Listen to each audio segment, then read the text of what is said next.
düzedilen harbi kasamy ıglan etmek barada.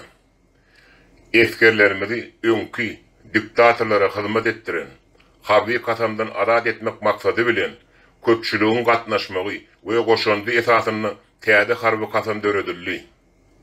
Täze harbi kasam eskerlerimizi guramaçylykly jenayatçy toparyň basyşyndan halat edip, hakyky borçlary bolan watana we halka gulluk borjyny berja etmäge ýol açýar.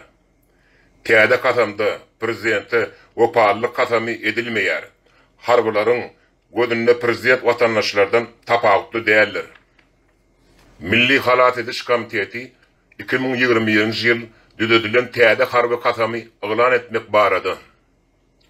Men Türkmenistanyň raýaty Ýagşymyradow, mehriban halkymy we döwletimiň midemez bütewligini parahatçylykda we teweşde hemişe her ýerde wepaly boljakdygyma kasam edýär.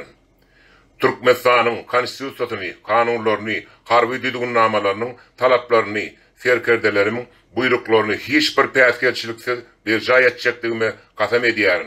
Harby borjumy berja etjekdigime, Türkmenistanyň asudalygyny, garaşsyzlygyny, konstitusiýon guruluşyny, mehriban halkymy we öz watanymy eskerlik mertebem bilen mertlerçe gorajakdygymy kasam edýär.